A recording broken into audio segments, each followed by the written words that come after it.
Significant victory. ये जो 4 घंटे हैं एमसीक्यू प्रैक्टिस के, इसमें आप आराम से शांति से प्रैक्टिस करिए, टाइमर लगा के करने की जरूरत नहीं है, कंफर्ट बिल्डअप करिए, अभी भी टाइम है, देर नहीं हुई। 75 से 100 क्वेश्चन आप 4 घंटे में प्रैक्टिस कर सकते हैं। और मैं आपको ये बता सकता हूँ, अपने दिमाग में ये बैठा लीजिए, हर क्वेश्चन जब आप प्रैक्टिस करते हैं आपकी रैंक बढ़ती है। वापस बोल रहा हूँ, हर क्वेश्चन जब आप प्रैक्टिस करते हैं आपकी रैंक बढ़ती है। नीट में सिलेक्शन एमसीक्यू प्रैक्टिस और टेस्टिंग से होता है। आप यदि थ्योरी किए जा रहे हैं, आप लेक्चर्स पढ़े जा रहे हैं, आप किताबों की रीडिंग किए जा रहे हैं, पर आपका पेन नहीं चल रहा, आप क्वेश्चन प्रैक्टिस नहीं कर रहे, आप टेस्ट नहीं लिख रहे, तो आपका परफॉर्मेंस अच्छा नहीं होगा, चाहे आपको कितना भी लगता हो कि आपने कितनी बार किताबें पढ़ी और कितने लेक्चर्स देखे। टारगेट बैच के अंदर जो सारे टेस्ट दिए हुए हैं, यदि आप recommended MCQs, recommended PYQs complete कर लेते हैं, you will be in a very good position to crack NEET. मैं वापस बता दे रहा हूँ, इस समय पे प्रेशर होगा, ये भी कर लूँ, ये भी कर लूँ, ये भी कर लूँ, ये भी कर लूँ, नहीं, बिल्कुल शांति से गदाधारी भीम। यदि आप रेकमेंडेड एमसीक्यूज और रेकमेंडेड पीवाईक्यूज पूरे कर लेते हैं और आप 15 से 20 टेस्ट लिख देते हैं, you will be in very very good shape. Good evening students, इस वाले वीडियो में मैं इस चीज़ को कवर करना चाहता हूं कि बचे हुए 5 महीने में टारगेट बैच को बेस्ट आप कैसे यूटिलाइज कर सकते हैं। आप में से काफ़ी सारे लोग के पास टारगेट बैच है, आप में से काफ़ी सारे लोग मुझे मैसेज करके पूछते हैं कि सर इस समय पे भी टारगेट बैच यदि ज्वाइन करते हैं उससे फ़ायदा होगा या नहीं होगा। मैं इस वीडियो के थ्रू आपको बताना चाहता हूँ, आप 100% इससे बेनिफिट कर सकते हैं, क्योंकि target batch is about question practice and testing. बचे हुए 150 दिनों के अंदर आपका सिग्निफिकेंट फोकस क्वेश्चन प्रैक्टिस और टेस्टिंग के ऊपर होता है। मैं इस वाले वीडियो के अंदर आपको ये भी बताऊंगा कि मस्ट डू, कम से कम इतनी चीज़ें आपको ज़रूर कर लेनी चाहिए if you want to have a fighting chance to crack NEET 2026। ये वाला वीडियो नीट 2026 ड्रॉपर्स के लिए है। नीट 2026 फर्स्ट अटेम्प्टर्स अलग अलग जगह पे इस टाइम पे होंगे। काफ़ी सारे एस्पिरेंट्स के लिए प्री बोर्ड चालू होने वाले होंगे, उसके बाद प्रैक्टिकल्स होंगे और उसके बाद बोर्ड एग्जाम का प्रेशर आएगा। तो जो फर्स्ट अटेम्प्टर्स हैं उनके लिए मैं सेपरेट वीडियो बनाऊंगा। फर्स्ट अटेम्प्टर्स वीडियो के कमेंट सेक्शन में मुझे ये बता सकते हैं उनके कितने चैप्टर खत्म हो गए और उन्होंने कितने क्वेश्चन प्रैक्टिस किए हैं। उन्होंने 1000 से ज़्यादा प्रैक्टिस किए या 5000 से ज़्यादा प्रैक्टिस किए या 10,000 से ज़्यादा प्रैक्टिस किए या 15,000 से ज़्यादा प्रैक्टिस किए, वो बता देंगे। तो मैं आपको एक मॉड्यूलेटेड वीडियो बना दूंगा कि डिपेंडिंग ऑन आपने कितनी प्रैक्टिस की है, कितने चैप्टर खत्म हुए हैं, बोर्ड एग्जाम के साथ आप अपनी प्रेपरेशन को कैसे मैनेज कर सकते हैं। पर ये वाला वीडियो ड्रॉपर्स के लिए। तो सबसे पहले इस बात को समझ लीजिए कि आपको 3 चीजें मैनेज करनी है। आपको सिलेबस अपना खत्म करना है, आपको रिवाइज करना है जिससे जो भी आपने पढ़ा वो आप भूल ना जाए, और आपको अपने वीके फिक्स करना है। इसी रिविजन के अंदर टेस्टिंग आ जाती है। ये जो रिविजन है, अंधाधुंध रिवीजन नहीं करना है, हैफजर्ड नहीं करना है। अगला जो आपका टेस्ट आने वाला है उससे पहले आप 15 से 20 घंटे उस टेस्ट के चैप्टर्स को रिवाइज करने पे डालें। उसके फॉर्मूला, उसके फैक्ट, उससे रिलेटेड बुकमार्क क्वेश्चन, उससे रिलेटेड इनकरेक्ट क्वेश्चन, ये सारी चीज़ें रिवीजन के अंदर आ जाएंगी। अगेन इसको हैफजर्डली नहीं करना। वीक एरिया क्या है? जो भी आपने क्वेश्चन प्रैक्टिस किया, जो भी आपने टेस्ट किया, उससे जो आपको वीक एरिया पता चलते हैं उनके ऊपर आपको एक्स्ट्रा टाइम देना है, उससे रिलेटेड एक्स्ट्रा क्वेश्चन प्रैक्टिस करना है। स्पेसिफिक उन जगहों पे जहां पे आपको तकलीफ हो रही है, उससे रिलेटेड आपको थ्योरी पढ़नी है। स्पेसिफिक उन जगहों पे जहां पे आपको तकलीफ हो रही है, rather than watching one shot videos and wasting time. ठीक है, तो चलिए स्टार्ट करते हैं। सबसे पहले मुझे वीडियो के कमेंट सेक्शन में ये बता दीजिए आपके कितने चैप्टर खत्म हो गए और आपने कितने क्वेश्चन प्रैक्टिस किए। कितने क्वेश्चन प्रैक्टिस किए आप इस तरह से जवाब दे दीजिए। आपने 1000 से ज़्यादा किए, आपने 5000 से ज़्यादा किए, आपने 10,000 से ज़्यादा किए या आपने 15,000 से ज़्यादा प्रैक्टिस किए। उससे एक आइडिया लग जाएगा कि आप इस समय पे किस लेवल पे हैं। दूसरी चीज़ समझिए, हम बचे हुए टाइम के अंदर 150 दिनों के अंदर हर रोज़ 12 घंटे के आसपास पढ़ सकते हैं। 12 घंटे को इस तरह से ब्रेक कर लीजिए कि 6 घंटे के लेक्चर्स, 4 घंटे का क्वेश्चन प्रैक्टिस और 2 घंटे का रिवीजन। और ये वाला जो रिवीजन है ये अगले वाले टेस्ट के लिए हो रहा है। सही है, तो इस तरह से चलेंगे 12 घंटे, 150 दिन, आप 1800 घंटे पढ़ सकते हैं अब से लेके नीट एग्जाम तक। मेरे हिसाब से 1800 घंटे आप यदि अब से लेके नीट एग्जाम तक पढ़े, that would be a significant victory. ये जो 4 घंटे हैं एमसीक्यू प्रैक्टिस के, इसमें आप आराम से शांति से प्रैक्टिस करिए, टाइमर लगा के करने की ज़रूरत नहीं है, कंफर्ट बिल्डअप करिए, अभी भी टाइम है, देर नहीं हुई। 75 से 100 क्वेश्चन आप 4 घंटे में प्रैक्टिस कर सकते हैं। और मैं आपको ये बता सकता हूँ, अपने दिमाग में ये बैठा लीजिए, हर क्वेश्चन जब आप प्रैक्टिस करते हैं आपकी रैंक बढ़ती है। वापस बोल रहा हूँ, हर क्वेश्चन जब आप प्रैक्टिस करते हैं आपकी रैंक बढ़ती है। नीट में सिलेक्शन एमसीक्यू प्रैक्टिस और टेस्टिंग से होता है।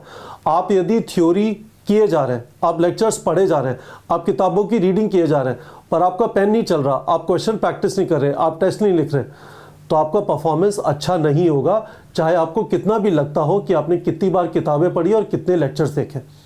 समझ लीजिए इस बात को। तो इसीलिए मैंने आपको एक रीजनेबल ब्रेकअप दे दिया है।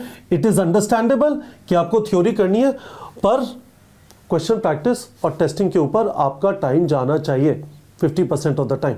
ठीक है, यदि आप ये करेंगे, ऐसे सोच लीजिए, ये करने का मतलब है करीब 15,000 क्वेश्चन, 15,000 क्वेश्चन। हर बार जब आप क्वेश्चन प्रैक्टिस करेंगे आपकी रैंक बढ़ेगी। इमेजिन करिए 15,000 बार यदि आपकी रैंक बढ़ती है अब से लेकर नीट एग्जाम तक। वापस बोल रहा हूँ, 15,000 बार रैंक बढ़ती है आपकी अब से लेकर नीट एग्जाम तक। You should work on questions with that motivation. आपकी रैंक बढ़ रही है हर बार जब आप क्वेश्चन प्रैक्टिस कर रहे हैं। तो 5 महीने में 150 दिनों के अंदर इस वाले टाइम को देखें, करीब 1200 घंटे लेक्चर पे गए, 4 घंटे क्वेश्चन प्रैक्टिस करेंगे, करीब 15,000 क्वेश्चन प्रैक्टिस कर लेंगे, 15 से 20 टेस्ट लिख लेंगे। ये सारी चीजें आपको टारगेट बैच के अंदर मिल जाएगी। तो बचे हुए टाइम को इस तरह से समझने की कोशिश करिए। मस्ट डू, आपको हर हालत में कम से कम कितनी चीजें कवर कर लेनी है एग्जाम से पहले। आपका सिलेबस खत्म हो जाना चाहिए, यानी आपने सारे चैप्टर्स की थ्योरी पढ़ ली। दूसरी चीज, फिजिक्स और केमिस्ट्री के हर एक चैप्टर में 150 क्वेश्चन और बायोलॉजी के हर एक चैप्टर में 200 क्वेश्चन। फिजिक्स और केमिस्ट्री मिला के 60 चैप्टर है तो 7,500 क्वेश्चन हो गए। बायोलॉजी के अंदर 32 चैप्टर, 200 क्वेश्चन का मतलब 6400 क्वेश्चन हो गए। तो ये करीब 14,000 क्वेश्चन हो जाते हैं। रेकमेंडेड एमसीक्यूज और रेकमेंडेड पीवाईक्यूज को मिला लेंगे, करीब 16,000 क्वेश्चन है। तो वो 16,000 क्वेश्चन पूरे कर डालिए। और उसके बाद आपको टाइम मिलता है तो दुनिया भर की चीजें कर सकते हैं। आप डीपीपी जनरेट कर सकते हैं, आप कस्टम टेस्ट जनरेट करके दे सकते हैं। पर यदि आप टारगेट बैच के अंदर जो सारे टेस्ट दिए हुए हैं, यदि आप recommended MCQs, recommended PYQs complete कर लेते हैं, you will be in a very good position to crack NEET. मैं वापस बता दे रहा हूँ, इस समय पे प्रेशर होगा, ये भी कर लूँ, ये भी कर लूँ, ये भी कर लूँ, ये भी कर लूँ। नहीं, बिल्कुल शांति से गदाधारी भीम। यदि आप रेकमेंडेड एमसीक्यूज और रेकमेंडेड पीवाईक्यूज पूरे कर लेते हैं और आप 15 से 20 टेस्ट लिख देते हैं, you will be in very very good shape. तो उस हिसाब से अपनी तैयारी को ऑर्गेनाइज कर लीजिए। अब से लेके नीट एग्जाम में करीब 21 हफ्ते बचे। आपको आइडिया लग गया, शुरू में 2-2 हफ्ते में टेस्ट दे दीजिए और उसके बाद हर हफ्ते टेस्ट दे दीजिएगा मिड जनवरी से। दूसरी चीज़, अब से लेके नीट एग्जाम तक जो 150 दिन बचे हैं उसमें आपको 16,000 क्वेश्चन करना है। तो डेली के 100 क्वेश्चन के आसपास हो जाते हैं। और धीमे धीमे आप जानते हैं कि आप जैसे जैसे एग्जाम के पास जाएंगे obviously number of questions increase कर जाएगा। तो हर रोज कहीं पे वो काउंटर बना लीजिए कि मैंने इतना प्रैक्टिस किया, इतना टेस्ट दिया, इतना प्रैक्टिस किया और इतना टेस्ट के लिए रिवाइज किया, and you would start feeling very very good about your preparation. तो मैं आपको एक बार अब स्क्रीन पे जाके टारगेट बैच के अंदर बता देता हूँ कि किन किन चीज़ों का ध्यान रखना है, what are the things which you should do and what are the things जो आप एक्स्ट्रा टाइम मिलने के ऊपर फर्दर कर सकते हैं। तो समझिए ज़रा। तो ये आपका टारगेट बैच है।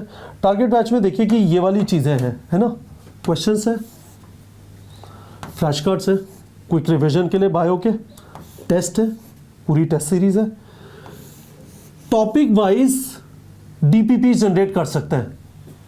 ये आपको वीक एरिया फिक्सिंग में काफ़ी हेल्प करेंगे। जैसे जैसे आप आगे बढ़ेंगे आपको समझ में आएगा कि यार ये वाली चीज़ थोड़ी कम आती है। मैं आइसोमेरिज्म के थोड़ा एक्स्ट्रा क्वेश्चन प्रैक्टिस करना चाहता हूँ, मैं लिंकेज के थोड़ा एक्स्ट्रा क्वेश्चन प्रैक्टिस करना चाहता हूँ, मैं विस्कोसिटी के थोड़ा एक्स्ट्रा क्वेश्चन प्रैक्टिस करना चाहता हूँ। वो आप चैप्टर डीपीपीज में आके प्रैक्टिस करेंगे। और उसके अलावा आप कस्टम टेस्ट जनरेट कर सकते हैं। All of these things contribute to increasing your rank. मैं वापस बोल देता हूँ, हम यदि यहाँ पे आपको एक के बाद एक लेक्चर दिखा रहे होते और आप दूसरी तरफ बंदर की तरह बैठ के लेक्चर देख रहे होते, उससे आपकी रैंक इंप्रूव नहीं करेगी। That is easy thing to do. आप अंग्रेजी एब्जॉर्ब कर रहे हैं। आपने फिजिक्स, केमिस्ट्री और बायोलॉजी तभी एब्जॉर्ब करी जब आपने जो अंग्रेजी सुनी उसको अप्लाई किया क्वेश्चंस के अंदर, उसको अप्लाई किया टेस्ट के अंदर। वो एप्लीकेशन के लिए all of this is available in target batch. Questions, flash card, test, chapter DPPs, custom test generator. तो एक एक करके चलते हैं ना। तो देखिए, सबसे पहले क्वेश्चंस पे चलते हैं। एक चैप्टर सेलेक्ट कर देते हैं जिससे मैं आपको एक बार आइडिया देता हूँ। वापस गाइस, फोकस रखना बहुत ज़्यादा ज़रूरी है। यदि आप डिस्ट्रैक्ट होंगे तो गड़बड़ हो जाएगी। बहुत सारी चीज़ें करने की कोशिश करेंगे तो गड़बड़ हो जाएगी। तो आप यहाँ पे क्या करेंगे, this is perfect for you. मैंने आपसे कहा कि लेट्स से ये वाला चैप्टर है, let's say electrostatic potential and capacitance है। अब जब आप टारगेट बैच के अंदर आएंगे तो आपको बहुत सारी चीजें अवेलेबल हैं। यदि आपने इस वाले चैप्टर की बेसिक अंडरस्टैंडिंग नहीं है तो these are the two things which complete your syllabus. These are the two things, recommended MCQs and recommended PYQs, जो आपका चैप्टर खत्म करते हैं। आपने लेक्चर सुने और आपने ये दो पार्ट प्रैक्टिस कर लिया। तो देख लेते हैं इन दोनों में मिला के कितने क्वेश्चन है। 130 क्वेश्चन है recommended MCQs के अंदर, और अब चलते हैं recommended PYQs में कितने हैं। ये देखिए 200 क्वेश्चन हो गए। This is one of the bigger chapters. अब इसकी जगह मैकेनिकल प्रॉपर्टीज और सॉलिड्स लेंगे, कम क्वेश्चन हो जाएंगे। यूनिट्स एंड मेजरमेंट लेंगे, कम क्वेश्चन हो जाएंगे। पर आइडिया ये है कि आप ये वाला पार्ट सिलेबस कंप्लीशन, मैं वापस आपको दिखा देता हूँ गाइस, प्लीज़ इस चीज़ का ध्यान रखिएगा। ये वाला जो पार्ट है इसके अंदर हमें लेक्चर्स करने और इसके अंदर हमें क्वेश्चन प्रैक्टिस करना है। तो ये वाला पार्ट आपका सिग्निफिकेंटली सिक्योर हो जाता है जब आप रेकमेंडेड एमसीक्यूज और रेकमेंडेड पीवाईक्यूज कर लेते हैं, जैसा मैंने आपको भी दिखाया।